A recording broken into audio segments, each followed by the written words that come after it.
নমস্কার। অনেক কৃষক বন্ধুরা অধীর আগ্রহে রয়েছেন যে তাদের প্রধানমন্ত্রী পিএম কিষাণের 18তম কিস্তির টাকা কবে ঢুকবে। তাদের ক্ষেত্রে কিন্তু খুব খুশির খবর, টাকা ক্রেডিটের সম্ভাব্য ডেট কিন্তু অ্যানাউন্স করা হয়েছে। এক পিএম কিষাণের অফিসিয়ালি ওয়েব পেজে কিন্তু এই ডেটটি প্রকাশ করা হয়েছে। আপনারা চাইলে কিন্তু নিজেও এই ডেটটি দেখে নিতে পারবেন। এই বিষয় নিয়ে আজকের এই ভিডিও, আপনারা ভিডিওটির সঙ্গে থাকুন। চলুন ভিডিও শুরু করি।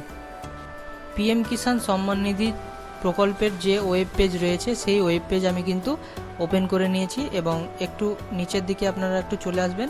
তারপরে এখানে আপনারা দেখতে পারবেন এই 18তম কিস্তি 5ই অক্টোবর 2024 কিন্তু দেওয়া শুরু হবে এবং যে সমস্ত কৃষকের অ্যাকাউন্টে ডিবিটি লিঙ্ক করা নেই সেই সমস্ত কৃষকরা ডিবিটি লিঙ্ক করে নেবেন এবং কেওয়াইসি যেনাদের করা নেই তারা অতি শীঘ্রই কেওয়াইসি করে নেবেন, তাহলে আপনাদের এই 18তম কিস্তির টাকা কিন্তু ব্যাংকে ক্রেডিট হয়ে যাবে। বন্ধুরা, এই ছিল আজকের এই ছোট্ট ভিডিওটি যদি আপনাদের ভালো লেগে থাকে তাহলে চ্যানেলটিকে সাবস্ক্রাইব করে অল নোটিফিকেশন অন করতে যেন ভুলবেন না, এইরকম গুরুত্বপূর্ণ ভিডিও সবার আগে পাওয়ার জন্যে।